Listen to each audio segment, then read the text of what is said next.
afternoon, distinguished Chairman, Honorable Federal Commissioners, and our stakeholders. Please permit me to stand on the existing protocol due to time.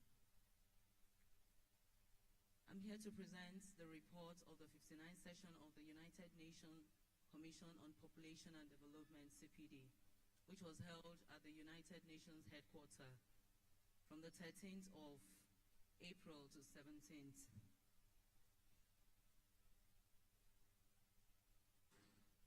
Overview of the session. The theme for the CPD 59 was population, technology, and research in the context of sustainable development. And the session was chaired by the permanent representative of Burundi to the United States. High-level opening was done by the United Nations Deputy Secretary General Amina Mohammed and the UNFPA Executive Director Diana Keita.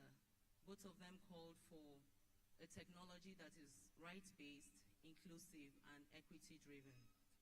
Participation was drawn from member states, United Nations entities, development partners, CSOs, technical aspects, all came together to examine how technology and research intersects with population dynamics under the ICPD Program of Action. The Nigerian Statement. The Chairman, National Population Commission, delivered the Nigerian Statement at the CPD 59. It's nice to note that Nigeria was one of the countries that delivered on the first day of the session. So the chairman, in his remark, reaffirmed the commitments, Nigeria's commitments to the CPD Program of Actions, the 2030 Agenda, Agenda 2063, and the Pact for Future, aligning it with the African Group and the G77 China on centrality of data, technology, and research to development. The statement also highlighted the digitization of its sensors and CRVs using CAPI, GPS, and biometric tools.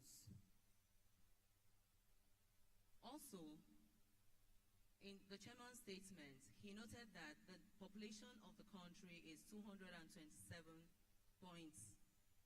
million people in Nigeria, with a total fertility rate decline of 4.8 from 5.3, according to the recent report on the DHS. About 172 LGAs that are high-risk LGAs were targeted for the Mami Health Initiative. The Mami Health Initiative is a government program aimed at saving the lives of pregnant mothers and child at the point of pregnancy and childbirth.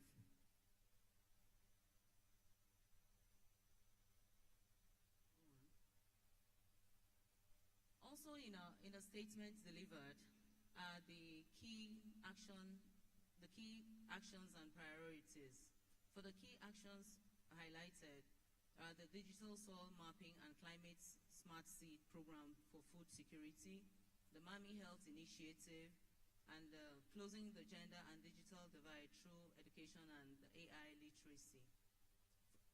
The stated priorities were to have a credible technology-driven population and housing census, and also have a full digitalization of the civil registration and vital statistics, and a strengthened national data capacity.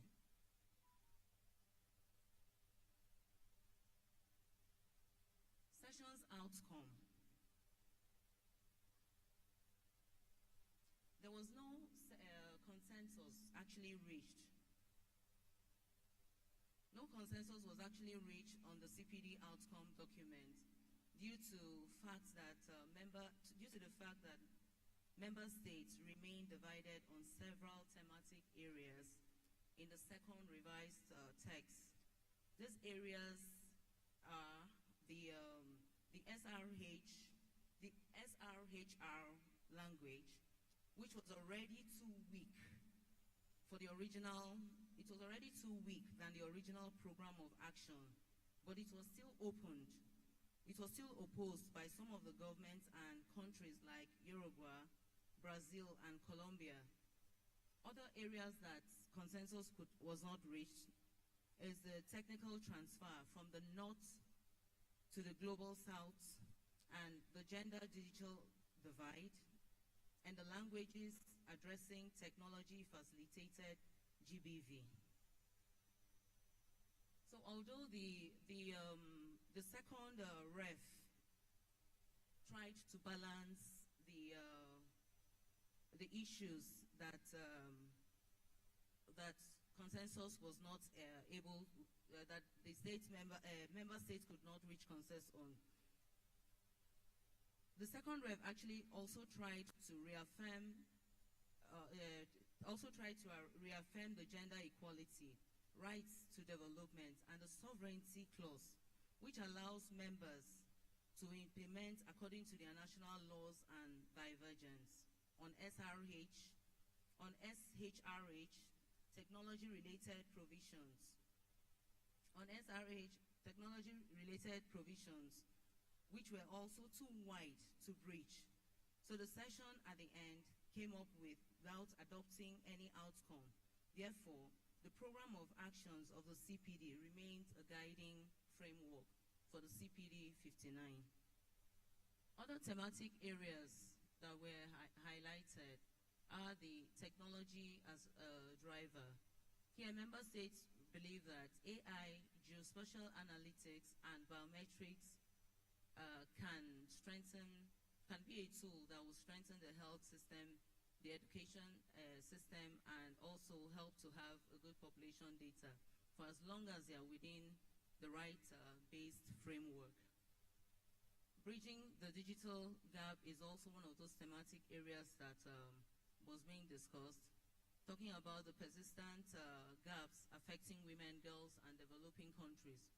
They call for digital literacy, affordable access, and support for the 2026 to 2030 census cycle. Data-driven governance was another aspect, recognizing that data crisis persists in fragile and humanitarian setting. So they state that they shared some of their experiences and in modernizing census and civil registration system. Then the final one is the ethical and policy tension, which showed divergent views on reproductive health, technology, data privacy, digital surveillance, and technology-facilitated gender-based violence. Daily proceedings. As we know, the session was a 5-day activity, and these were some of the thematic areas that were being carried out on each of the days. Now, notable side events. The Chairman National Population Commission led the Nigerian Nigerian delegations over there. So it was also an avenue for the chairman to meet with the stakeholders, partners, and donors that were present, considering the fact that our chairman is new. So it was a very good forum for him to meet with them, and everything that was discussed was focused on having a coherent national voice, collaboration, and hosting the National Council on Population Management, NCPM. Another side event that was attended to was the Transformation Education for Inclusive Development and the courtesy visit to the permanent representative, Ambassador Jimo Ibrahim, who is the current permanent representative of Nigeria to the United States. And there was also a courtesy visit to the executive director of the UNFPA, of which she pledged all her support in taking care of all our activities relating to census and other population and development matters.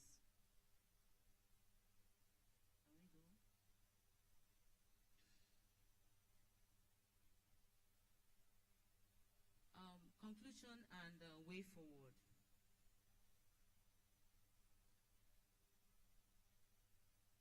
Before this conclusion and way forward, I would like to state that Nigeria had a closing intervention, despite the fact that consensus was not actually being reached at the CPD.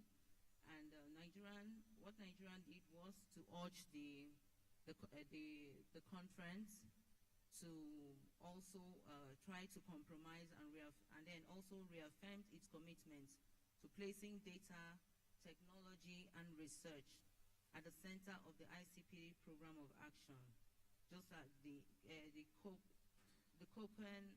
Copenhagen Declaration and the Agenda 2030. Now, in conclusion, the CPD 59th Advanced Global Dialogue on Population and Technology and Sustainable Development, even though a consensus was not met, but it is encouraged that there should be a sustained momentum towards the CPD 60 and a negotiated consensus outcome. Also, to ensure that digital transformation remains right-based and closes, not widen or divide. Finally, translate technology gain into tangible improvement to align with the ICPD program of actions and the 2030 agenda. Thank you.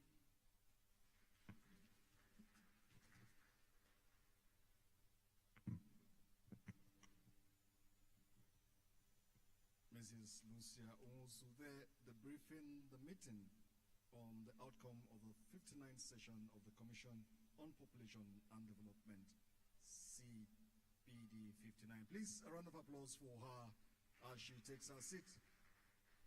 Thank you very much. Please, I would like to inform us that the tea break is a walking tea break, so while you are seated where we are, we will be served our tea so that we can maximize the time that we have. The chairman, representative of the SGF, distinguished ladies and gentlemen, we are taking the next session, that's session 2, and that will be Institutional Framework Harmonized Report. The presentation will be made by Mr. Ezra Shaba. Please, can we give him a round of applause as he takes the podium? Thank you very much.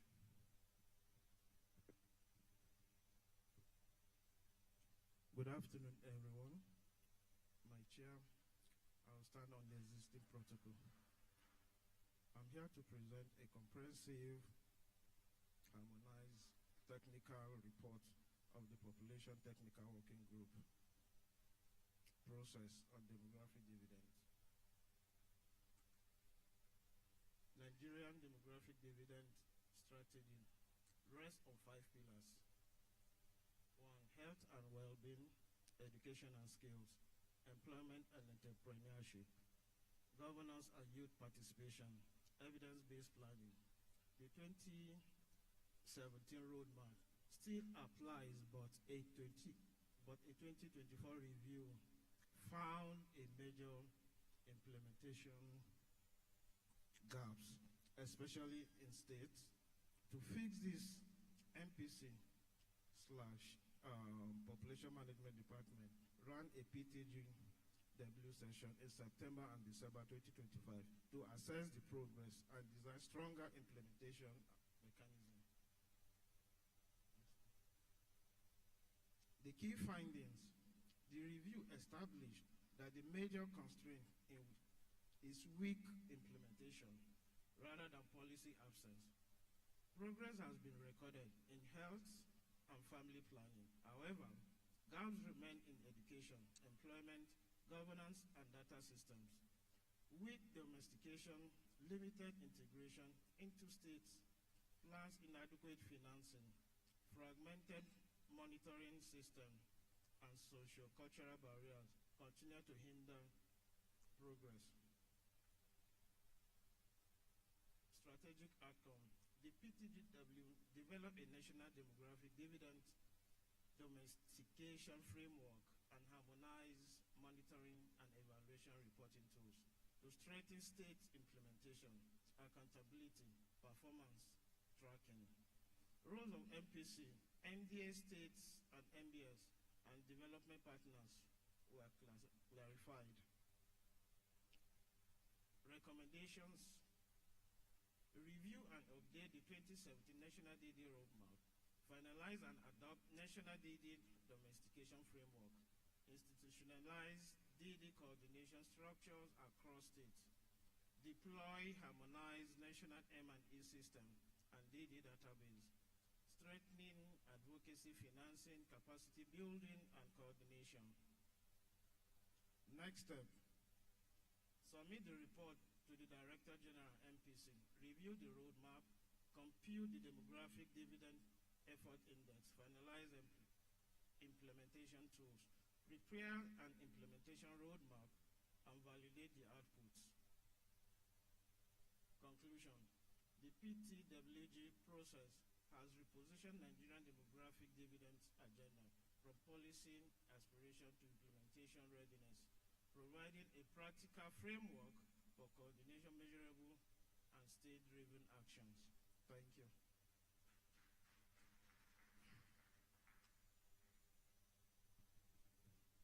Thank you, Mr. Shawa, for that presentation within time.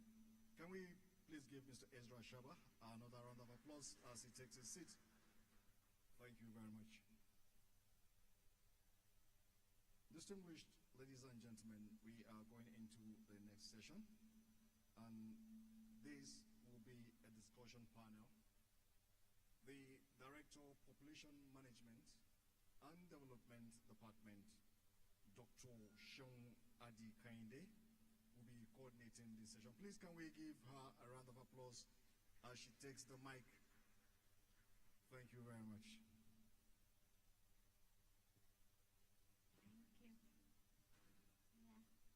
Thank you so much, everyone. Good afternoon, all.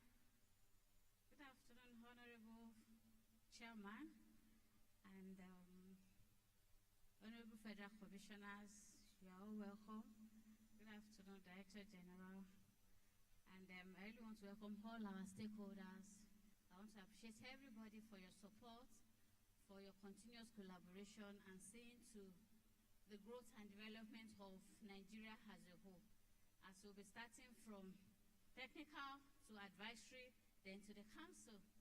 So that's why we have to discuss this and see how this is visible, because if you're talking about census taking, it's not just numbers. We need to know the quality of those numbers and see how we can work effectively on it. So that's why we'll be calling on our panelists as they'll be coming out, because we need to deliberate and see the way forward to achieving all the 5 pillars that we have in DD.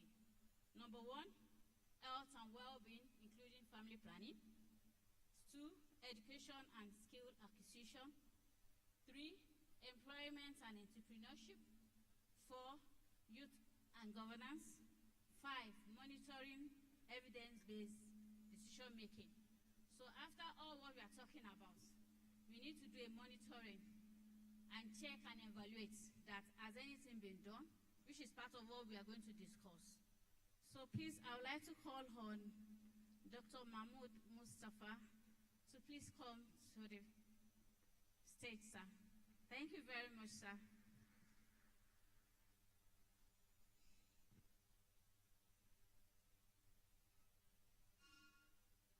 I would like to call on the representative of Dr. Aminu Mogachi from Health Budget Network. Please help me welcome him. Please sit down, sir. I would like you to sit here, sir. Yeah, thank you so much. Yes, sir.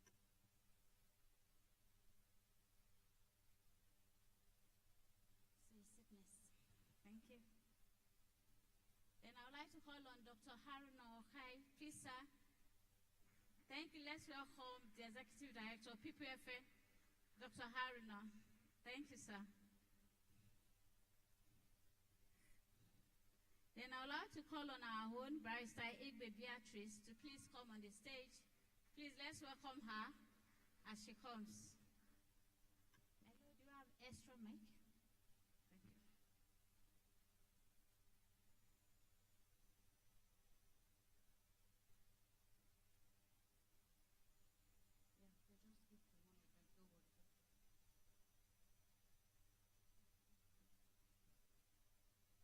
Yeah, thank you very much, our panelists. Before we go deep into the discussion, I want each one to please introduce yourself and your organization, Sir Samas, please.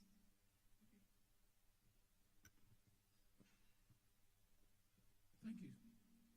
The representative of the SGF, the chairman of the National Population Commission, all distinguished guests that are here, please permit me to stand on the existing protocol. My name is Dr. Mahmoud Mustafa Zubairu. I'm the head of Mission, Center for Wellbeing and Integrated Nutrition Solutions. And good afternoon, everyone. I'm happy to be with you. Thank you, sir. Please let me give to the next person. Thank you. Please, let's appreciate Dr. Mahmoud.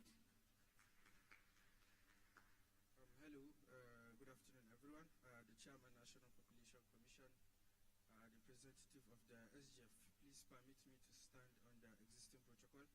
My name is Sadiq Malami, and I'm here representing the coordinator of the Africa Health Budget Network, who passes on his apologies for being unavoidably absent to this meeting.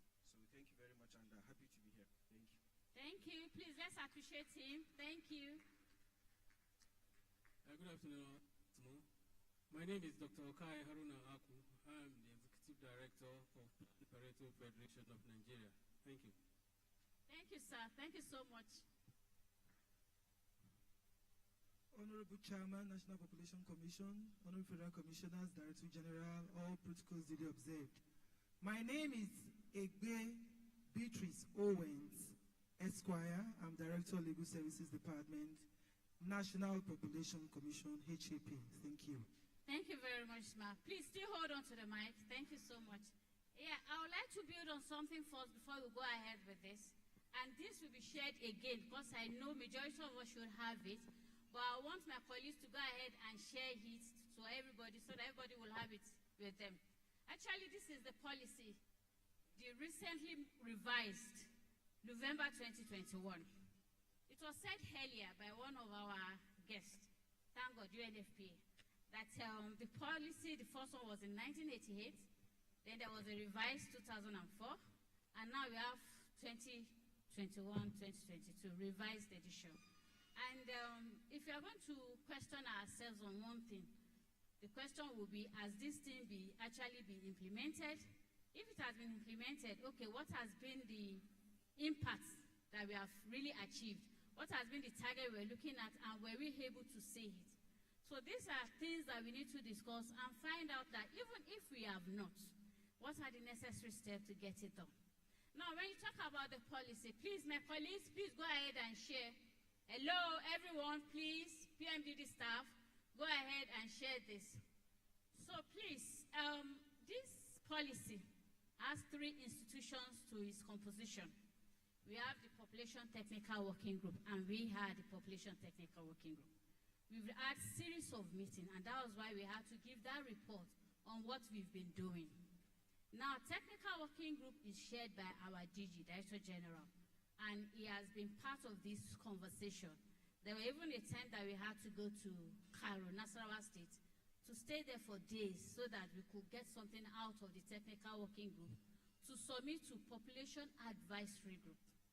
Now, Population Advisory Group is shared by our Honorable Chairman, Capacity Chairman. And then I want us to please appreciate him for one thing. The moment he resumed in December, by February, he made sure that there was a meeting under PAG because he has interest in making sure that census is taken. Besides census, we have a larger thing we need to talk about, population management. Because aside census, population management will now have to disaggregate census figures so that at the end of the day, we'll do a cross-tab and see what we have on ground and how we can advise. And that's how we'll come up with the policy. So the Population Advisory Group actually had the meeting. And he actually promised that we'll be having that meeting twice in a year, because normally we are supposed to be having it twice in a year. But unfortunately, it has not been consistent as it should be. But thank God when he came on board, the meeting was held, and he said there will be a second one. Now, after that, we went to UNCPD 59 session in April. And by the time we got there, and it was in a discussion with so many countries, so many conversations, he saw the need that this council needs to be convened, because it has never been convened after the inauguration. It was inaugurated along the year this was launched. That's the revised version of the policy, but it has never been convened. Now, if the council is not convened, what are we talking about? We are talking about population issues, dynamics, and so many things. What are we talking about? A lot of issues that we need to talk about. And by the time we go for international programs, what are you there to say? What have you deliberated on? What have you concluded? What are you working on? Let's just talk. Let's do the talk. Let's act on the talk. So that's why we are here, our panelists. Building on this, I would like to ask Barrister Egbe. I believe strongly that you have gone through this policy. And I want to ask, based on your own understanding, there are barriers, institutional, political, or administrative gap that have been preventing this convening. Please, can you list them? And aside listing, I really appreciate if you can proffer solution along the way too. Thank you so much, ma'am. Looking at the national policy on population for sustainable development, I saw the institutions currently as it is on the policy. We also note that, first of all, a policy is a law, but doesn't have any force of enforcement except as directed administratively. That's the reason why at the moment the policy cannot move until it is directed by the president. First of all, I've looked at this, and we know conclusively that the institutions have to meet, and until, except they meet, they will not have any force of law. They have to meet, and they have to be coordinated strictly and followed up. So my own position on that is that looking at the institutions, despite there are 32 aside the president and the vice president, there are still some which have brought out, I've noticed, are not even on the policy documents, which have to also join. They have to be individually followed up, and they have to know the problem that the country is facing, first of all. Until they know the problem that we are all facing, they would not be able to say anything. If they know the importance of the problem we are facing, they will be able to say, this is how this should go. They'll be able to stand firm. For instance, we talk about a lot of problems with militancy. Once you have the chief of naval staff there, he knows the nature of problem that goes on in that area. He would be part of those to meet with the president to say, as far as he knows, much as he knows, according to his own work, there is a lot of problem going on right here and now in militancy. This is how it can be resolved. And when you talk about population, you're not talking about figures, you are talking about people. And we all agree that the persons, the people that make up the institution of the population framework, these are strong parties, strong persons with strong capacities, for which National Population Commission chairman is just one of the 32 currently on seats. So all these other persons and offices have to be met with, and they have to know the problem, bringing to bear the problem that they face to enable a workability for a future. If everyone, if 32 and more, 35, as we have seen, ministers sit up together and go to the president to say, here, Mr. President, these are the problems we are facing and we need them resolved, I think that will be conclusively resolved. The president will have no choice but to listen to these key persons that hold sway in the country. And leaving there and going straight to the other point, the area of politics, political problem that could be. We all agree that National Population Commission is actually a very sensitive commission. The 1999 Constitution has made it in section 153, subsection 1J, as a federal executive body. And as a federal executive body, she shall not take any instruction from any other body apart from the president. Section 158, subsection 2 of the 1999 Constitution. And if you proceed and go straight to section 24 of part 1, third schedule of the 1999 Constitution as amended, I'd like to draw us to paragraph C, where it states that Population Commission shall advise the president on issues of population. So we need to make use and make do of what the Constitution says. The Constitution of the Federal Republic of Nigeria, as amended, has given us the power and the capacity to meet with those institutions, gather them together, tell them the problem that we face, which we are all part of, which forms the CPD 25 program of actions and all other actions. We know the problems that the country is currently facing. If we take all up to the president, I agree and I believe that Mr. President will listen to us and call for an NCP meeting. We want to go to you talked about administrative. Because of questions, we're all together. I'd like to go to the administrative. We all know that worldwide, bureaucracy is a sleeping giant. An elephant that hardly moves. And so we have to go and find a way to go around that clock of dealing with the sleeping giants in issues of population. One, I have only one interest in all this. I have specific interest in the CPD 25 of Nairobi, held on between November 12th to 14th, 2019, where it said that we should seek self-sustenance.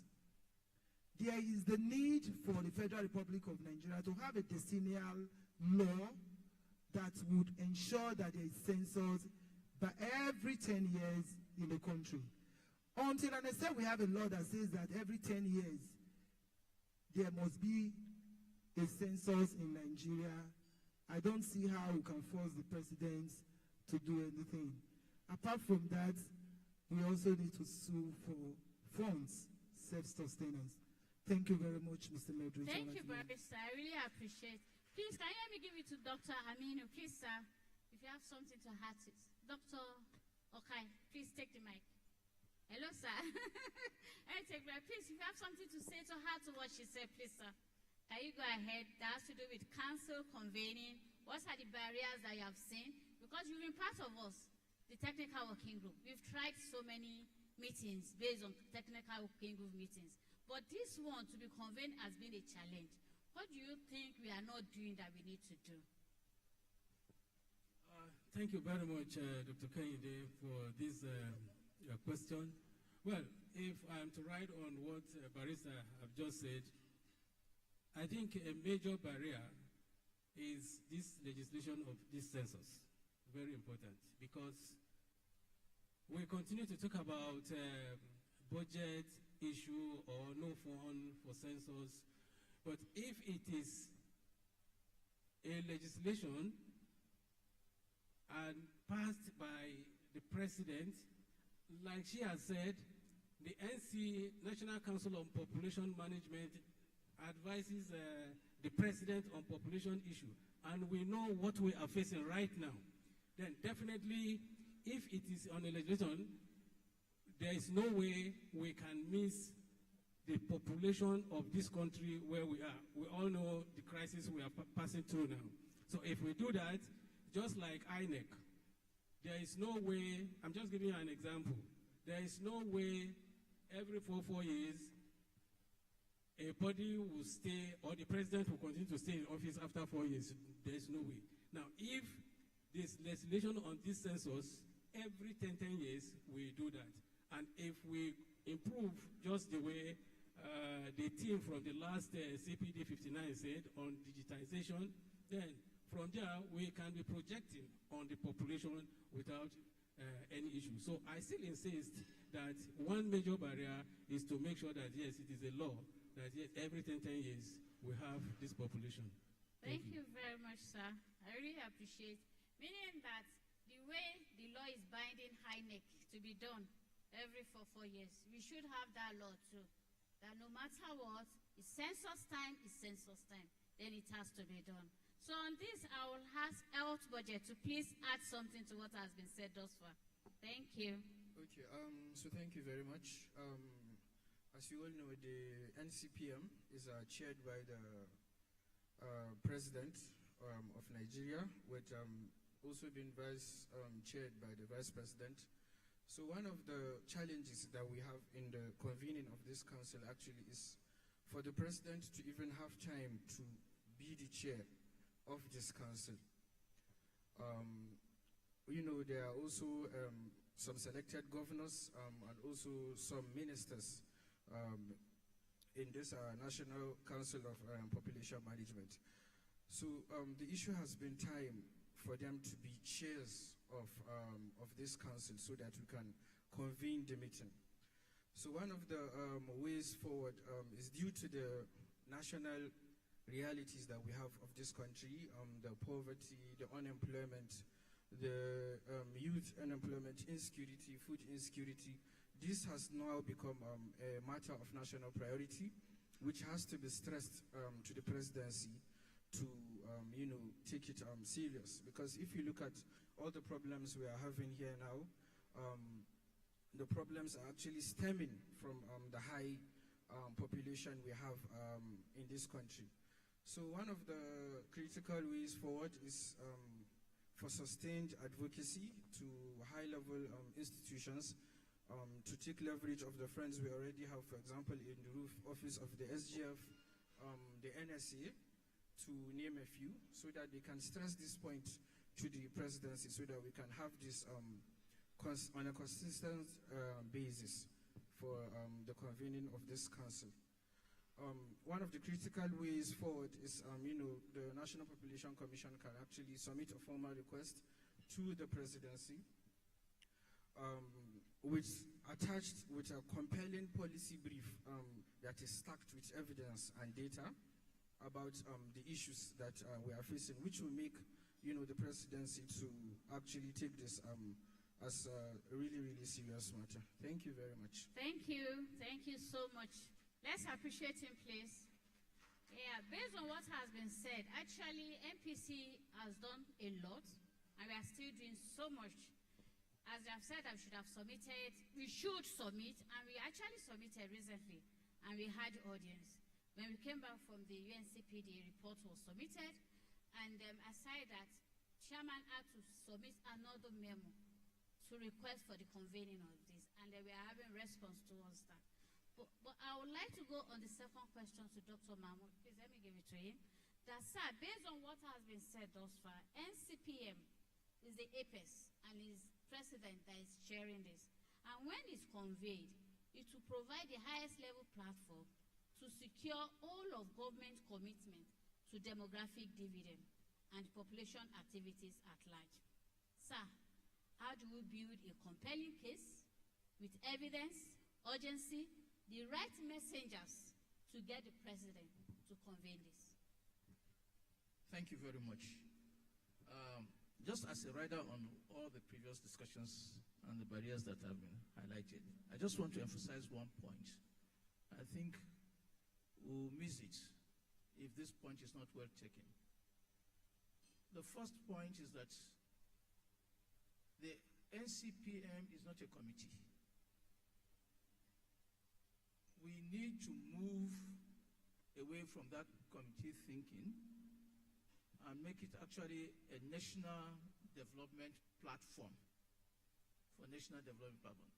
And if you really want a national development platform, then the way it is right now as a committee, I think we need to get some people to champion it and not just necessarily MPC. Sorry, Executive Chairman, not MPC, to champion it. What I mean by championing is that if you don't have the right stakeholders, the president or any other person or the executive office will listen to, then you won't be able to make the case. So if you move it away from just that committee issue to a proper national development platform, It means it will have national planning there, it will have finance there, it will have all the sectoral players there, the employments and everybody there, and we'll have that larger, bigger stakeholders group that can be able to move it that way. How do you make the case to the president, which is one of the things that you've asked?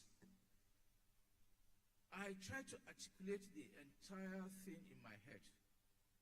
And I think one thing that I've come to understand is this, is that people at that leadership level, they really need to be convinced first before they can do anything.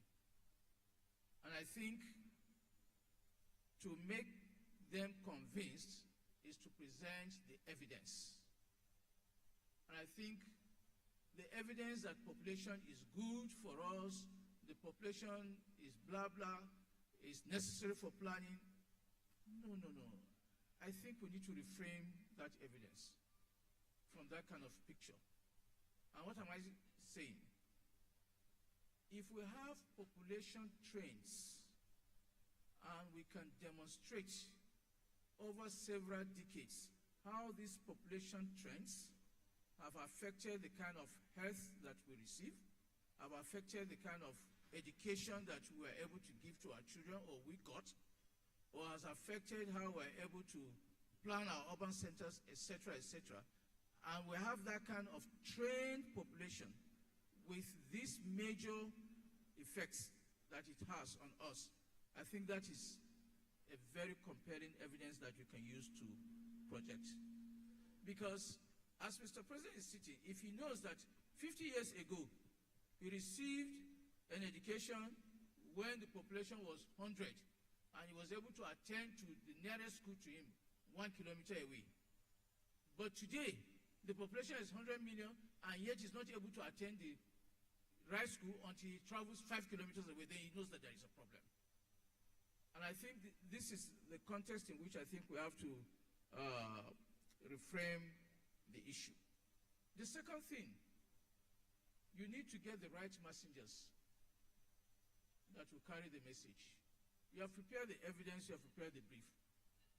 But who is that right messenger that will carry that brief to him? And I think this is where I think you really need a multi-sectoral stakeholders as a body to present that evidence to Mr. President. I don't know, when I was coming in, I was having a discussion with my elder brother, Dr. Lecky, and I told him that if we are able to get a buy-in from the office of the SGF, and I think the SGF is the secretary to the cabinet, right? And we're able to constitute together with the Minister for Planning, the Minister for Finance, because finance is so critical in this. I didn't hear them introduce the finance representative here. But it's one principal driver of many things. And population is also relevant to taxation, which Mr. President is very much keen and interested on. And you're able to get them, and then you're able to get the top traditional and religious leaders and the governors. And I think before I came, we were discussing about how to get the Sultan, right? And the Oni of Ife and some other very few people. Yes, sir. If we're able to get that, then you're able to prepare that path to getting the Mr. President's endorsement. And I think, I don't need to craft how the memo should look like, but I think a very simple memo will be something like this. Approve and convene the inaugural NCPM meeting with a clear mandate. Now, a clear national agenda. The moment we have that clear national mandate and agenda on it, that agenda will specify the periods within which census will hold or any other thing. And you don't really need to go through the route of legislation that will take a long time to get to that. So, I would say principally that what we need, let's shift Let's turn it into a national development platform. Let's get the right stakeholders in that national development platform. Let's have a presidential activation memo that specifically says this is what we want. And it's this national body of stakeholders, because it's not a national development platform, that takes the case to him. I know it's quite a lot for the commission to get this, but with the caliber of people that we have all gathered here, I think it will be very easy. The other thing, and I must emphasize this also, quite often we think that until we have the budget, we can make headways. The budget is only but foundational as far as I'm concerned. I think the commission, what it needs is to get the civil society organizations, all of us, really allowing you to provide that catalytic funding. The catalytic funding will allow you to have that national development platform. Please help us appreciate And that Dr. catalytic Mahmoud. funding, I'm sorry. That funding is necessary. It will allow you to have that platform and will allow you to be able to move the needle. But if we were to wait and say until we get the budget, I think then that may never happen. In fact, I don't know, some of my colleagues at Palm 6 and other things have said that they have not implemented budget for the past 2 years or 3 years. So you can see what that will actually bring. And I also want to make this case also that in the budgeting process that we have we tried to make civic registration and vital statistics a component of every ministry? That they have a budget line for something like that. The moment we can do that through that national development platform, then even your finance issues are solved. Because if you don't have it in your budget line, you could have it in planning budget line, you could have it in health budget line, you could have it in agri budget line, you could have it in environmental budget line. Something like that. A CRVS budget line for everybody. Because population affects everybody. I'm sorry, I may go on and on, I will never stop. Let's appreciate Dr. Mahmoud. Thank you so much, sir. Really appreciate your contribution. It has really opened our eyes to so many things. Fine, we are working on a lot, and you have said it. For instance, we're able to meet Kabiyesi Oni-of-Ife recently through Dr. Lola Mabogunje. Thank you so much, ma. She really helped, and we're even having a meeting very soon with him, and he's even ready, willing to accept and welcome us. That's on the aspect of Kabiyesi. Now, the second person, Sultan of Sokoto, actually is Dr. Mahmoud and Dr. Ohai that will be helping us in that aspect. We've been asked to write a letter to that effect and then create an opportunity to meet the Sultan too. Now, the OB of Bayelsa, I'm sorry, OB of Onitsha. Please cut that one off from the video, please. So we are actually getting that support through from one of our partners, and is actually here, Dr. Stanley from DRPC. So to tell you the truth, all what Dr. Mahmoud said as per catalytic funding is also catalytic efforts from all our partners that we are getting to get this done. The council needs to be convened, and I believe strongly that with this meeting, at the end of the day, the process has started already. So on this note, sir, I'll call on Dr. Okay, sir. Based on what Dr. Mahmoud said, he said, fine, our thinking is always on funding, which is true. We will need money. There's no how we won't. But he's saying, aside funding, there's so many other ways we should start first from. And that's the aspect that he mentioned, stakeholders, combined efforts to get this done. So, sir, please, can you guide us on that aspect, on how to go about it? That, fine, government for now, budget has not been, capital budgets has not been released to most MDAs since 2024. And we all know that. Now we are planning for a council to be convened. This is a big project for us to do. But before talking about budget, Dr. Mahmoud said, let's start from somewhere. So please, sir, can you guide us on both aspects? Start from somewhere, and also the money aspect that is also necessary. Thank you, sir. Thank you, Dr. Kehinde, for this question. What Dr. Mahmoud said is absolutely correct. And funding is the backbone if you want to do anything at all. A situation where we know we are talking about people in a country where we're having this type of crisis, you'll be wondering where we lost it. He has given us the example of trying to compare population and development, and you can see today that we are far away from development. We look at the proportion of human beings and in terms of social welfare amenities. You have to know, first of all, do assessment of budget, and so far I am concerned, I'm not in the financial sector, but that assessing the budget is important. And if you want to assess budget, you just want to know what is even budget. And that is a predetermined type of a statement, which will tell you how much is available to the activities against a targeted goal for a particular time. Now, this one will give you opening to knowing the differences in terms of revenue and what you have actually expended. So the difference now will enable you to do what they call either the inefficiency, what is causing the inefficiency, what is also causing maybe gaps, and then the realignment of this particular budget. So we find out that for us to work, budget is important. And we must take this advocacy right from budget development process, from budgetary to budget control.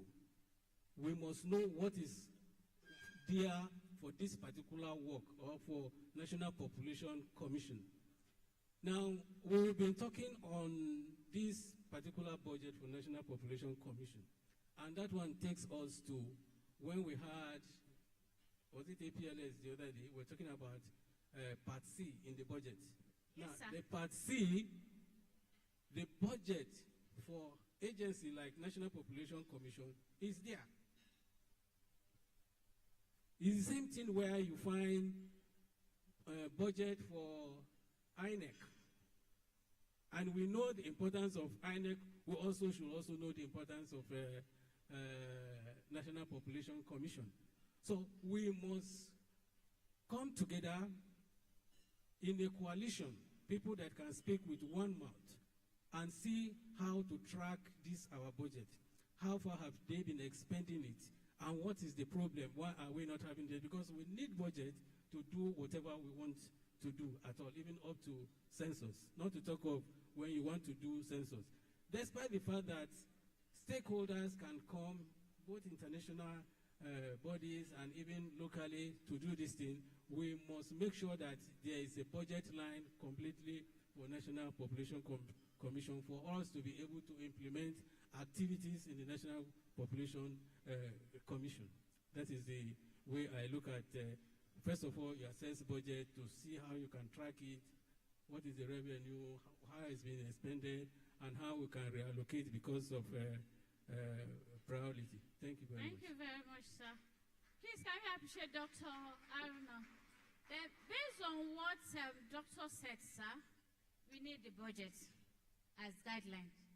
And based on what Dr. Mahmoud also said, we need catalytic support. So I would like to go to you, sir. Else, please can take the mic. That based on what has been said thus far as per budget, because there's no how you want to work without the budget. And definitely we'll say the budget, we'll look through it and see where we can add one or two things together. And there's this co-partnership of funds that MPC usually experience with partners. So I would like to ask you, please, how do you think partners can support us in this aspect of budget realization to move the council forward? So thank you very much. As the previous speakers have rightfully mentioned, the funding is actually the most critical aspect of this conversation. So one of the ways that partners can chip in is I would just like to reference back to an event that happened about 2 weeks ago, which is the Northern Summit for Human Capital Development under the umbrella of the Northern Governors Forum. So we had, I believe we had one governor there and a couple of ministers. That was actually, the event was supported by partners, which was a platform that a lot of evidence was presented to the important stakeholders that should, the policy makers. So that was a very, very good summit, which had positive impact at the end of it. Some commitments were secured. So I would also like to, suggest this as an approach. Partners can actually support by having this under the umbrella of the Governors Forum to have such a summit for, the National Council on Population Management, so that we can sit there with them, the governors and the commissioners and the ministers, present evidence as to why this funding is important. And then at that event, you can actually secure a lot of commitments from the governors. And then it's now up to you to then, follow through and then see that this has been implemented. So that's one. Then in the issue of securing these finances, the advocacy cannot be limited to Abuja alone.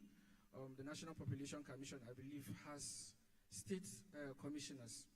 So these state commissioners can also be empowered to be able to engage their governors, the state houses of assemblies, to present to them state-specific evidence and data so that they can be able to get their buy-in, and then so that they can, improve the budget allocations for these population issues. Also, in the state level, they can also leverage the partners, again, the civil society organizations. Take them with them because they have a lot of the technical expertise. They know the advocacy know-hows to, get in touch with these policymakers. So I believe these are the two approaches that we can look at and somewhat improve the current situation we have. Thank you very much. Thank you. Please let us appreciate him. Because by the time we are establishing a committee, maybe he will lead that committee for us. Thank you very much. So please, sir, Dr. Mahmoud, based on what he said, I will ask this question. The Governors Forum and the National Executive Council are critical to financing the demographic dividend at sub-national level. We've been doing a lot under national, but we have to go down to the grassroots. I've been trying that through partners, especially UNFPA, they've done a lot. Even Palladium too, they've done a lot. But we've not been able to cover all states. They're very, very minimal, which it can't really, is not significant enough to say that, yes, we are working towards achieving the goals under DD. So what advocacy approach is more likely to secure their buy-in for population investment in state's budget, as said by my health budget? Thank you. And I don't know, maybe I should start answering your question this other way. That's right. And I am doing this respectfully, please. I do not mean any disrespect. First thing first, I hope we have a resource mobilization desk within the MPC.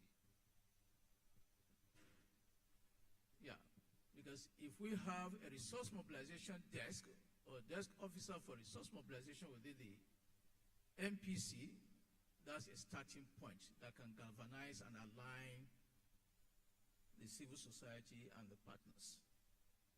And we can begin to think of the kind of event that will create, just like the Human Capital Development event, which I also attended anyway. So I want to believe that that is the starting point. If we get that, then you can be so sure, Kenji, that people will align through that entry point, and you see the kind of catalytic support and even technical support that you need to get things done. Second thing is not get the resource mobilization desk that is the issue. It's not about getting the commitments from the partners that is the issue. We must have a compact. Sorry about that. Because quite often we just start the journey and then we stop. We don't want to take it to the destination point. And the destination point is until you have a compact. I can always pull away and just say, well, some things happen and I couldn't make it and blah, blah. And that is all. And then we stopped there. Beyond the compact that we will have, we need to put a timeline to ourselves. I think this is very critical. And I came here today to actually tell you that, look, we need a 90-day plan, a 90-day NCPM activation plan and agenda. Why I say 90 days? So that we are all committed and say within that 90 days, if we don't have the resource mobilization platform, resource mobilization desk, it has been created. If we don't have the necessary buy-in from all the stakeholders, we will have convened and bring all the stakeholders together through that desk. And if we are able to do that, we will be able to present a presidential activation memo that will go immediately with all the evidence to the president, etc. Now, the moment you're able to do this, I can tell you the trickle-down effect in Nigeria is very, very good. No amount of efforts we take to the Governors Forum, as long as that presidential activation has not happened, the right signals will not be sent. What you will get some notes. People will say, okay, noted. And we will be on that journey of noted, noted, noted, and it will never end. So I really want to believe that we have to re-engineer things a little bit and tie it to the end. And that end is that 90-day NCPM activation. It must happen. And if we give ourselves these 90 days, I don't know, maybe 120 days respectfully. But I think 90 days is good enough to have these things done. I think if we have that mindset of pushing the agenda that way, it will be great. Now let me add one or two more things to it. You see, when you get all these stakeholders, and I think this is the budget preparatory cycle now that is happening, can we start with these budget preparatory cycles and maybe have a memo, or I don't know how it is going to take place, but from the MPC, through that stakeholders forum that we've had, that please put CRVS, anything that has to do with CRV, because that's the starting point, honestly speaking. If you have a very good CRVS system, you're home and dry. All these issues of looking for several types of projections and other things, analysis, no, it doesn't happen. And these principal sectors, for example, health, education, agric, even security, they need it. Employment, I think labor is here, right? Social protection, they need it. Environment also is very key. Then we'll begin the journey. So within that stakeholders listing, we should also have that little agenda that we want to propel all these other agencies to have a budget line for civic registration and vital statistics. It's key, it's very key. Education will be one of the fastest ones that can easily do it for you, given the fact that I think there is already a nationwide, what they call it, educational survey for learning and all the rest that is already going to happen in the next 1 month or so. National Education Data Survey. Yes. We are part of it. And you are part of it. Yes, sir. Because the moment we are not putting these things as part of these programs, I don't know, lose. Thank you so much. Lose it. So thank you. I think the other thing I also want to add to that, and I'll continue to add many things, is that Once within this budget, these things we're able to get these key sectors having a budget line for this, then we should also be ready to start publishing what I call population financing scorecards and see those who are actually using that budget line to get and achieve many things done. Thank you. Thank you very much, sir. Thank you. Please, let's appreciate Dr. Mahmoud. Thank you so much, sir. Really appreciate your contribution. Based on what he said, my barrister, I really wanted to say something. Because I know we've started something in the office, so we are going to build more on what you have told us to do. So, Ma, please, can you say more on what he has said as per mobilizing resources, resource mobilization desk officer in MPC? I think there's something close to that that I've started. Can you say briefly so that they will know that it's not that we are not doing anything, we are doing something. National Population Commission, we are doing quite a lot. But because we are very, according to the kind of work we do, we are not expected to be on the streets doing so much adverts. So people don't seem to take proper notes of who we are. But in this case, we are going to have to tell the world the child of whom we are. In National Population Commission, we have a lot of offices and departments that generate funds. The GRD, General Resource Department, the mappings and all those are people who are into mappings. That department is also the mappings of the world, of the country, and that's geospatial. That's what they're into. The CROVS also, at this hour, is also trying to bring in funds to the commission.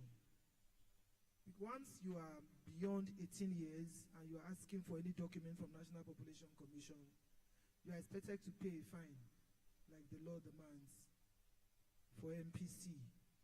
I have something that I'd like to talk about with regards to this issue, but a little like outside it, but I'd like to bring it up now. National Population Commission, we have a duty to tell Nigeria that we are an offspring, we are a generation, we are a child, we are a constitutional born child, as in we are legitimate. We are a federal executive body. We deal with the presidency. We have a duty to ensure that we know the number of people in Nigeria and as it affects everyone. Like I always told Dr. Kende, it's like giving a man earns 10,000 naira at the end of the month, and he has duties to perform that will cost him 100,000 naira. There has to be an opportunity cost for the Federal Republic of Nigeria. Nigeria has a duty to put in perspective the number of people, their age group, and also be able to tell and speak which area needs what at what time. And everything has to be put in perspective. That's my opinion. I'm just slow down at the moment and allow talk to speak up. Dr. Kenny? Did we miss your question? What did you say? Did we miss your question? Yeah, you did. You did. Thank you very much. Really appreciate it. Thank you so much. So, please, let's appreciate our panelists. Thank you. On this note, I'm asking each and every one of us the last question. So, we'll start from our barrister. Please, what is the single most important action that this meeting can commit to today and would move us measurably closer to convening the NCPM? In the words of Dr. I like to say that we have to begin an action plan of stakeholders meeting. Perhaps we may not need up to 90 days. We may be doing a 70-day, but we need a good 5-man quality persons that will take this up and go from stakeholder to stakeholder. What I mean by stakeholder to stakeholder, institution to institution. Get them to understand how they fit in and what they are expected to do. We need funds, truly, but it should not be the reason for the mission. The mission is much more important than the funds. Because the funds will come when Mr. President is convinced that Nigeria has to have a perspective for development. Thank you very much. Please, can we appreciate our barrister, our own barrister? Thank you so much, ma. So, Dr. Okai, please. Yeah, thank you very much. Well, we'll still emphasize on advocacy. We must continue with this advocacy. And if we must do the advocacy, you must start with evidence. Just like Dr. Mahmoud said, we have the evidence to convince through the messenger, not just anybody, to actually get this point across. And on NCPM, I'd like also to remind us that we're all in the same game.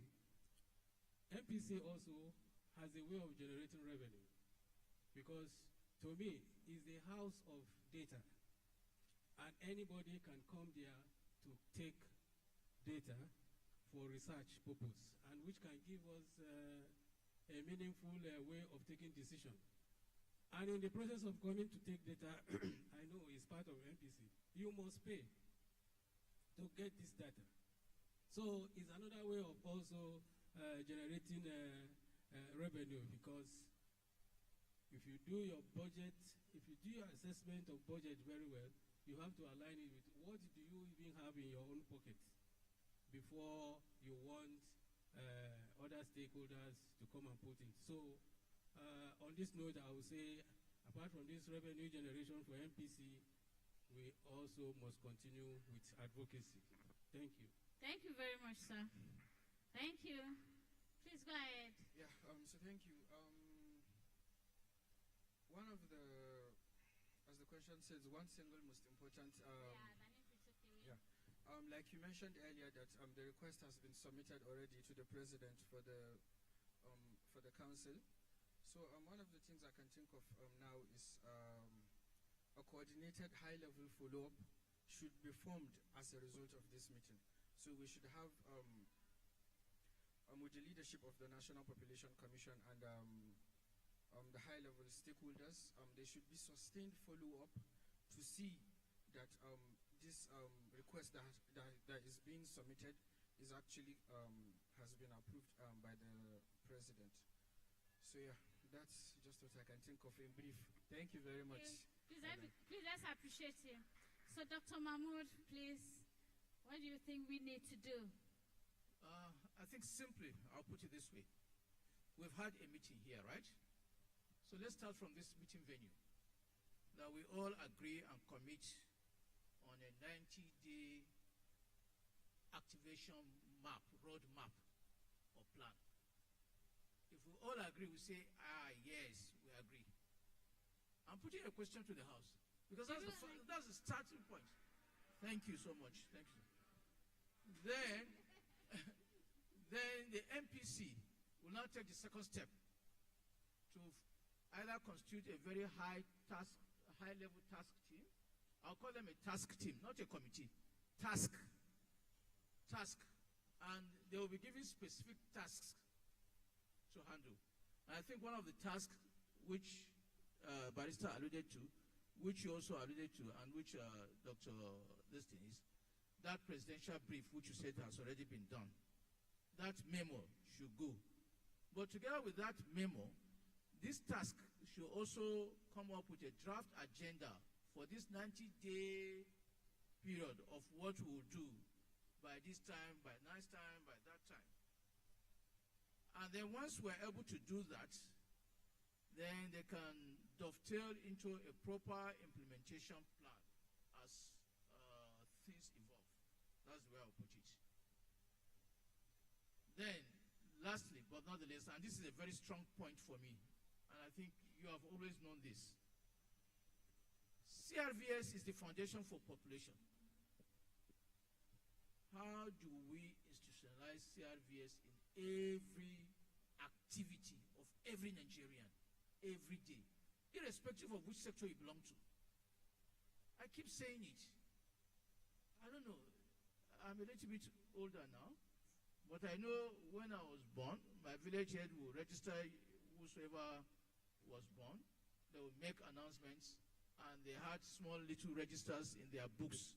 They used to have magachakadas because they were not lettered people at that time. So they have small little megachakadas, and they were writing in Ajimai. I don't know. You should be familiar with. I don't know, Chama. I'm sure you know Ajimai. It's Arabic letters. It's Arabic letters. But they write the name of every child. They were doing that. What has happened? Can we start somewhere? Chairman, you already have the mandate. The Constitution gave you that mandate. Can you make sure that that mandate permeates the entire strata of the Nigerian society? That henceforth, we start that individually. I think by the time you have it will culminate into that national civic registration that you really want, that is seamless. And these things are even very easy these days. Many people have phones. I don't know, there are so many multiplicity of agencies, I don't know, capturing data here and there and there and there, and I don't know, Chairman, sir. Perhaps maybe we'll start with them. All those agencies are capturing data, and they say, come, let's come together. How can we extract vital statistics from all the data you are capturing? And it should be in your custody. And that's the foundation. Once that foundation is been laid solidly, I think, then every other thing can follow. Thank you. Thank you so much. Please, let's appreciate everyone. Let's appreciate all our panelists. They've made amazing contribution. Thank you very much, doctors and barristers. Really appreciate you. But before I round off, please, is there anybody on the floor that has one or two questions to ask, or even contributions? Please, somebody is raising hand. One or two people that are, okay? Contributions and then comments.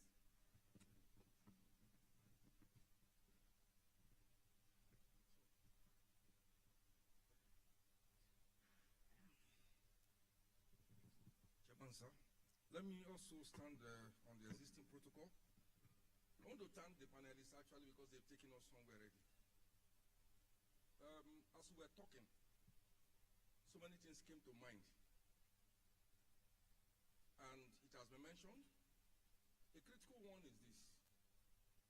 32 or 33 or 35 members of the council, it's a council, it's not a committee really. Are they aware that they are members of that council? So that is the first step.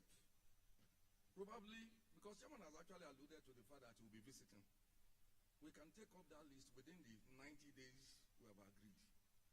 That yes, let us even let members know that they are members and educate them on what they needed to do. Now, a question keeps coming back to us. Are we a nation that has made data use a culture? Are we a people that have made the use of data a culture? What is culture? A way of life of the people. Is data use cultural to us? If yes, can we pinpoint society that have developed because they use data to do a correlation work to show that if you don't have data, you are not doing well? Because if sometimes you keep seeing yourself, you don't have the necessary data, but you are still planning and people are saying they are making progress. Is it progress? At what percentage of progress are you making? So we should be able to have a system that tells one story. How data has helped a nation to develop. How data, lack of data has actually taken some people backward. Well, some things we need to actually talk about. We were in US with the Minister of Education, Federal Minister of the Minister of Education, and Minister of State, yes, and she outlined a lot of things that is being done. The question I had then was that this country does not seem to know what is going on. Nobody is advocating or telling us except that we heard that in the presentation she made. And she was supposed to be, that is her team, not herself now, she's supposed to be part of the Population Technical Working Group that can even provide a framework for monitoring those things so that they are moving or not, or they are white elephants. That is just one ministry, and it should just cut across. Talking with some people from Federal Ministry of Health recently, we are thinking about a single source of truth or protocol for CRVS. That CRVS system is saying bring everybody that is willing to support us, pay into a coffer, let us prepare a protocol that is not limited to birth registration, but also death registration, divorces, and all. I think that will take place in the nearest future. It's one of the ways, and one of the things you mentioned is that how do we go local? We know from the data we have in National Population Commission that we have about 153,000 localities or communities. Yeah, we can plan. After 774, let us go to the locality and begin to see whether we have registration centers so that you don't go too far. So a lot of things is coming up. There are a lot of things are coming up in terms of this. And in doing them, we require every one of us. I was just sharing with the commissioner represented by us that within the 90 days proposed, we can start off with those programs that are not very costly. And, well, the UN system, we call it seed money. Seed money can be gotten from CSOs. Let us show that we are very relevant before we get to the point where somebody will recognize us and say, we need to see you. I think these are some few things I just put together. Thank you so very much for the opportunity, sir. Thank you very much. Please, hello, Mr. Dashe. Hello. Okay, is it Commissioner? Hello, ma, did you raise your hand? Okay, Mr. Dashe. No, she said she didn't raise. Hello? Okay, sorry.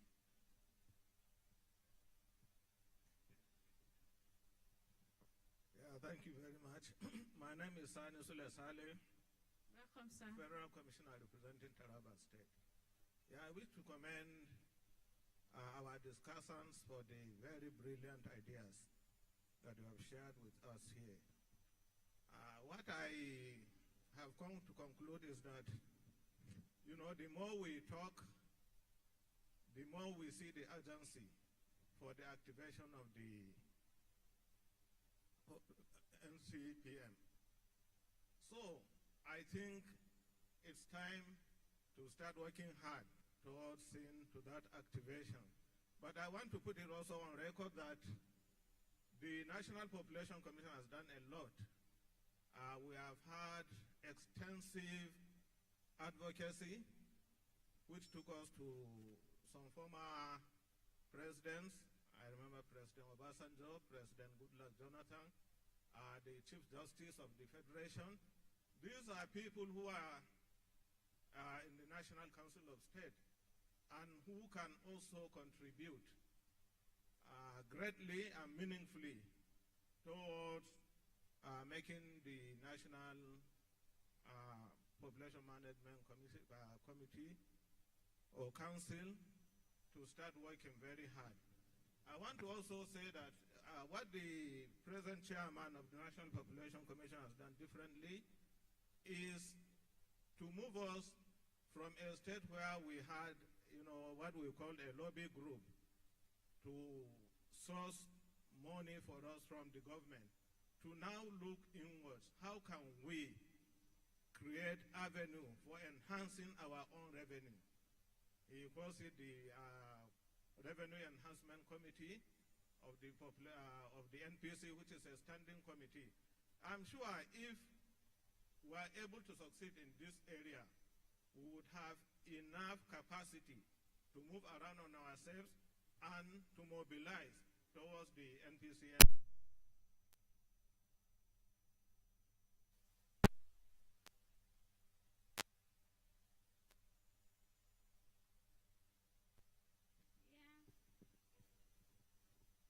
Hello? Yeah, it's on. Thank you. Thank you very much, Chairman, sir, and distinguished federal commissioners. Let me stand on the existing protocol. I think a lot has been said. I just needed to take off from where the DG started. We've seen how councils are held. Council on health, council on... But council on population is unique. If you're looking at council on health, by the time you have the state commissioners and so on and so forth, you're good to go. But council on population is unique because it has strategic delegated members that is supposed to be, that was inaugurated long ago, which needs to be probably re-inaugurated because I'm sure some of those members that were inaugurated in the past are no longer there. I'm saying this so that we know part of the planning process. And I think the chairman is already doing quite a lot. So we need to probably reconstitute that council. If the president has already done that, that's fine. Or we revalidate the list so that we start the process. That's one. Number two, budget is very critical because Council of State is going to rely on, the council members are going to rely on the National Population Commission. The members are not, there's high-level people whom you need to bring to this venue.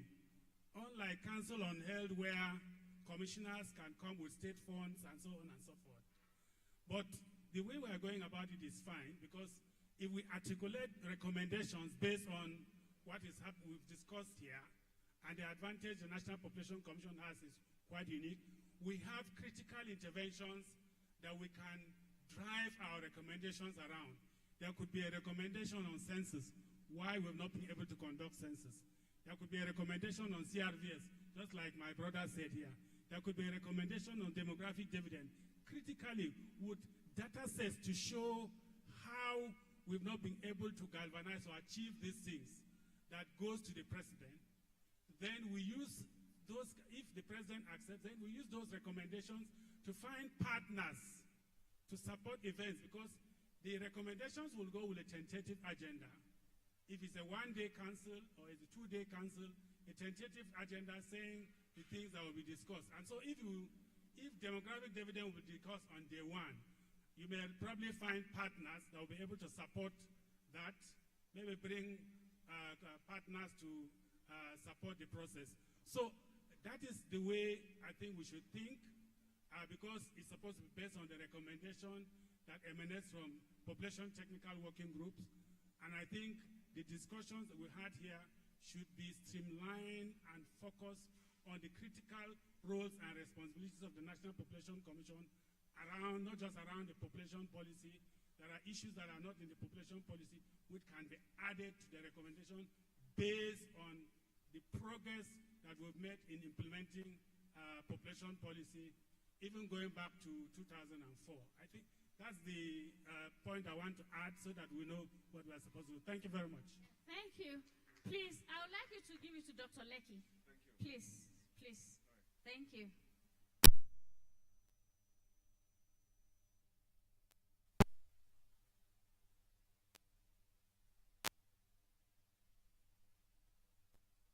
They took the light. Okay. Light is back. Thank you very much. Thank you, Honorable Chairman.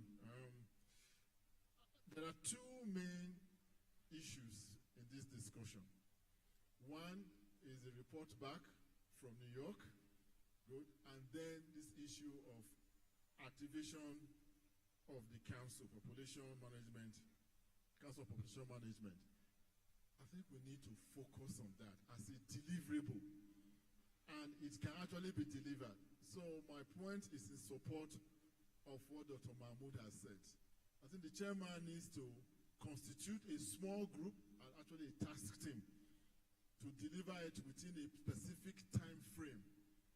And that group should develop an advocacy tool that will have stepwise actions that will be taken within that time to deliver it. I think we need to make sure that is a takeaway from this play. We need that task team working, I don't want to call it a working group so it doesn't conflict with the technical working group that we already have here, to deliver that within 30 days. It should be a small group, perhaps where the chairman will decide what that's going to be. So please, let's focus on that. Thank you. Please, let's appreciate him. Please, Ajia Khori.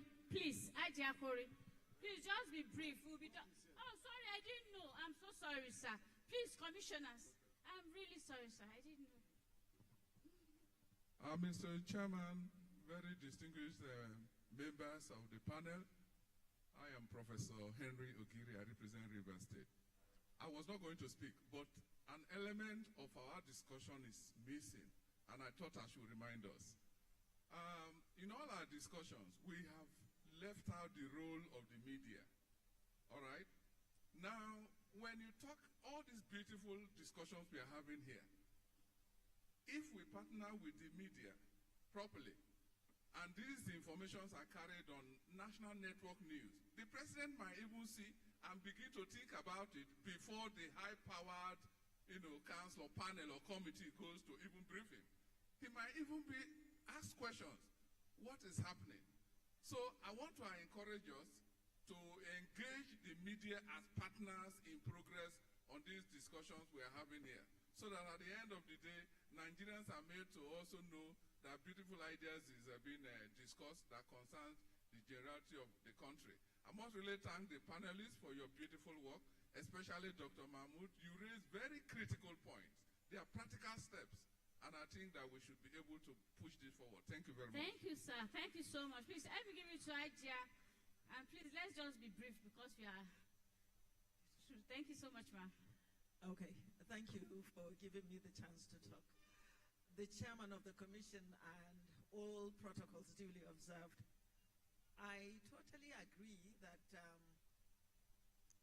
a quick fix to getting a working committee is necessary to kickstart everything fast enough, which will dovetail into the bigger one that is already initiated after reassessing whether the availability of those ones or new ones have to be coordinated in is taken.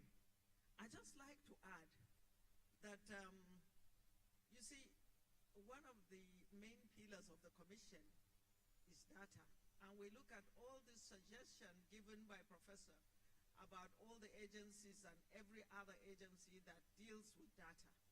How do we get it harmonized and how do we get uniformity of acceptance has always been an issue. And I feel I would like to suggest that MPC to sit down with budget and planning quickly and think about pulling out all stakeholders that deal with data for buy-in, longer discussion of accepting whatever that is harmonized to be used, solely used, with the lead of National Population Commission. I think it's high time we get not just piecemeal of Ministry of Health bringing their own, Environment bringing their own, even planning getting their own, as well as all the other agencies that deals with it. That you take the lead by sitting with national planning and budgeting to now say, let's bring all the stakeholders together, like the holy document, to say, look, after it is harmonized between us, let it be the only book that could be used, and let's not start having different discordant tunes of saying data produced by health, data produced by this. Let it just come that it is a data acceptable that is coming between national population and budget that is agreed on by all stakeholders, so that we don't have this difference of saying Population Commission gave us this or Ministry of Health gave us this. Thank you so much. Thank you very much, ma'am. Please, let's appreciate Ajia.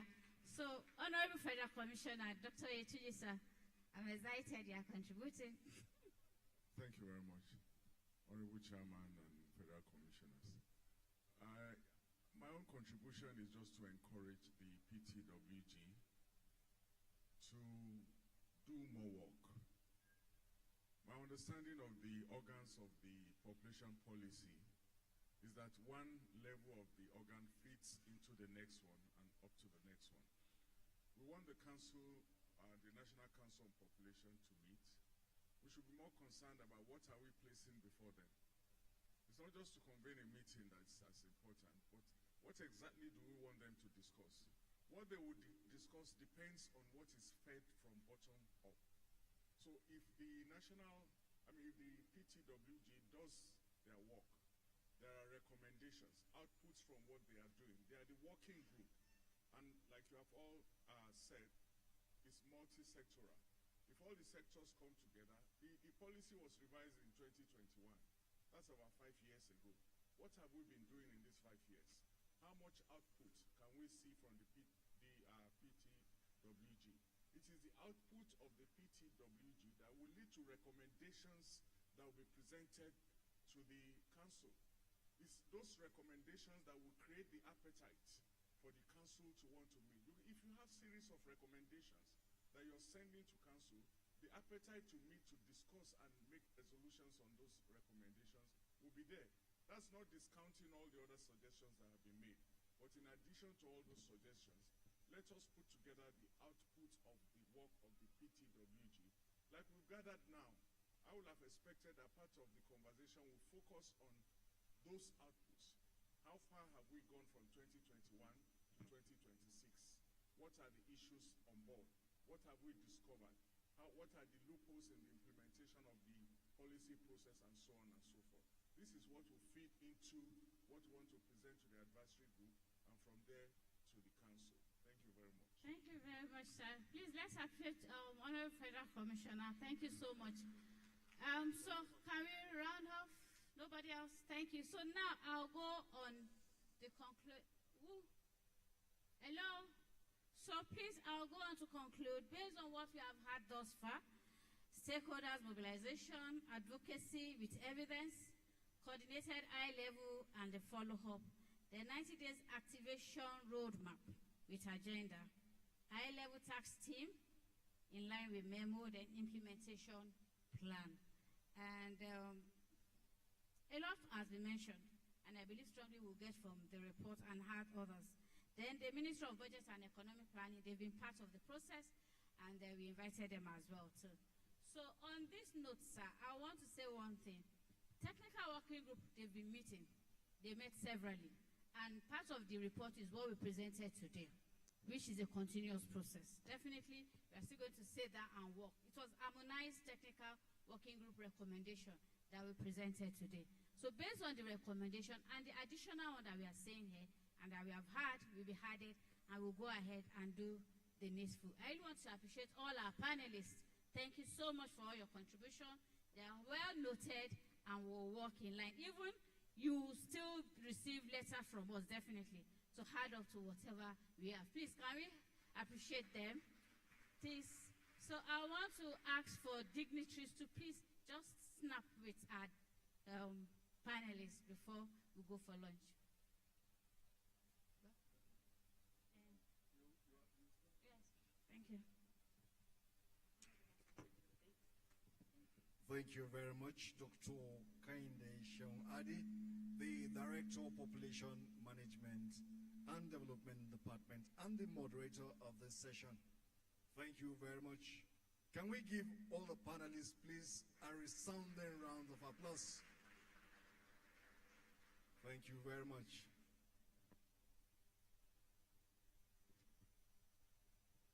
I would like to formally recognize the presence of the Honorable Federal Commissioner representing Oyo State on the Commission, even though he has spoken, Dr. Eitayo Oyetunji. We recognize and welcome you very specially. I also like to recognize the presence of another very important personality whose contribution to this meeting is not taken for granted, Dr. Leki Mohammed, the chairperson, Health Sector Reform Coalition. Dr. Sir, you are very much welcome.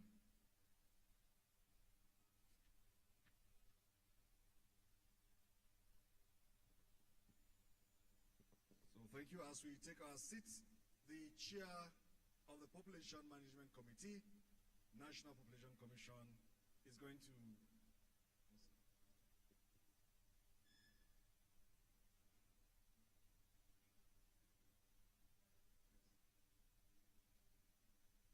distinguished ladies and gentlemen, please can you put your hand together as I welcome the chairperson of the Population Management Committee, the Honorable Federal Commissioner representing Bayelsa State on the Commission, Honorable Mrs. Gloria Zonfor, MNI. Thank you very much, Mr. Adam. Chairman, sir.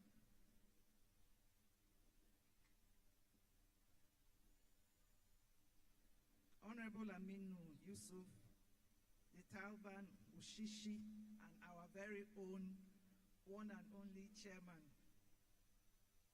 the representative of the SGF, the UNFPA country rep, represented by our brother, my colleagues from Rivers State, Taraba State, Nasarawa State, Jigawa State, Kwara State, Katsina, Zamfara, Ekiti, and Oyo, the Director General of the NPC, the Director of Executive Director of PPFN, our brother Muhammad Mustafa, representatives of MDAs, civil societies. I want to, on behalf of the chairman, thank all of you for coming here. I think my job is actually the easiest amongst all those who have been on this podium today.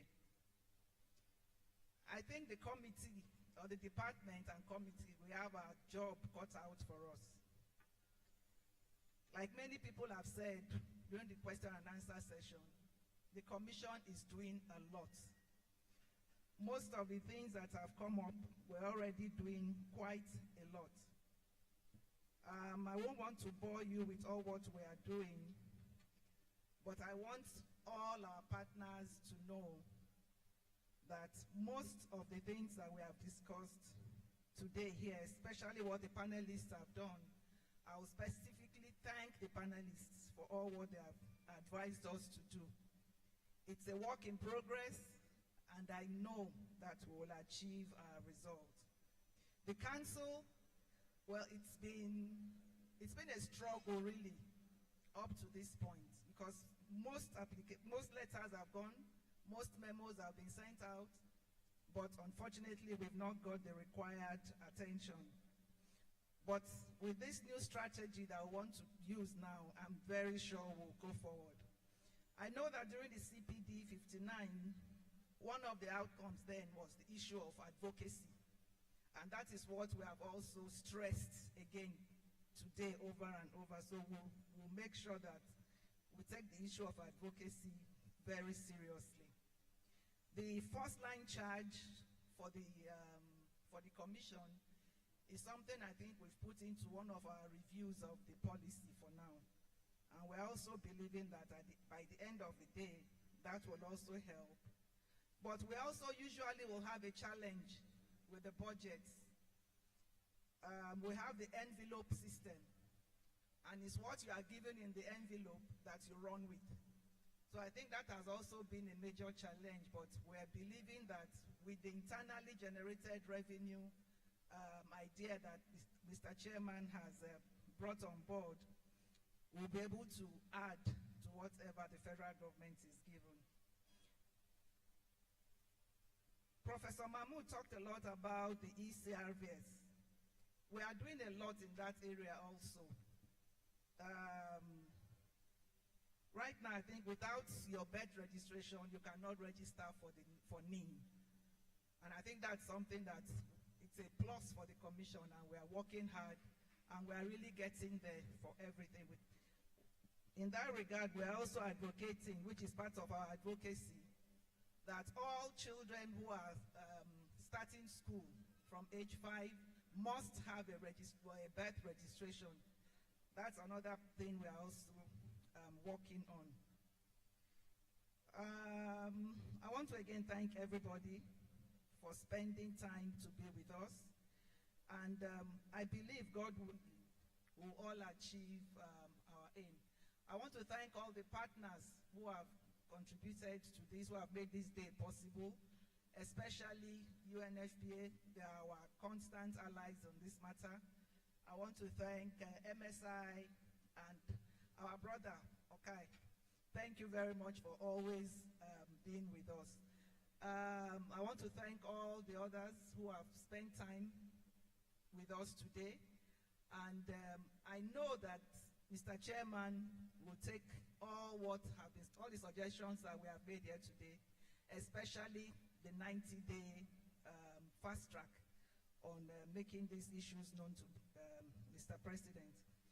On that note, I want to, on behalf of the Commission, say a big thank you to all of us for being here, and may God bless Nigeria, and may God bless us all. Thank you very much.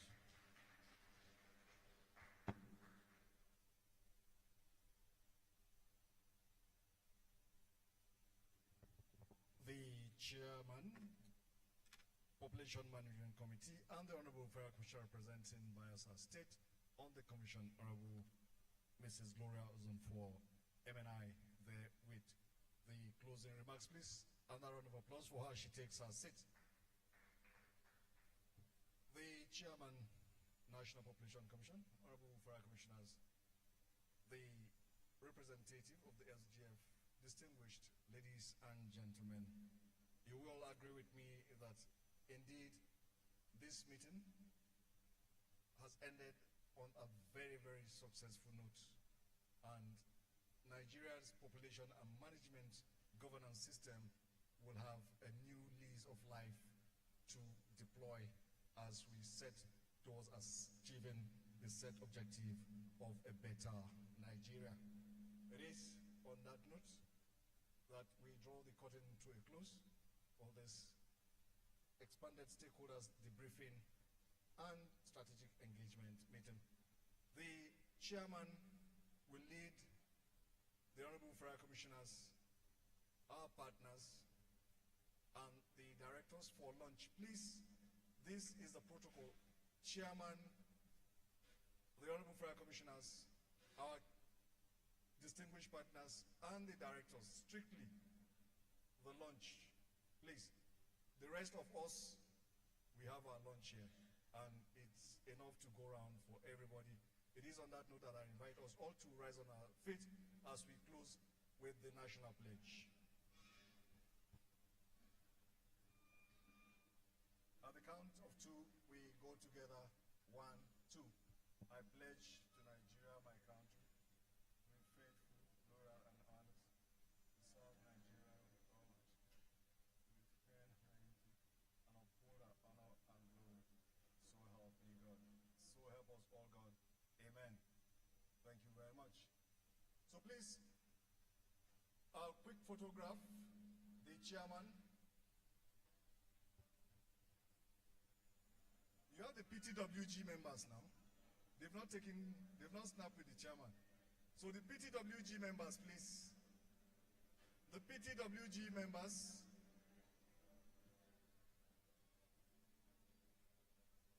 The PTWG members, if they are not here, doctor, maybe you just... Okay, doctor. The PTWG members, please, with the chairman.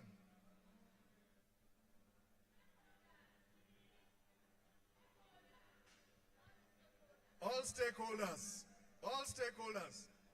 Ministry of Education, Information, MBS, Women Affairs, Health, please.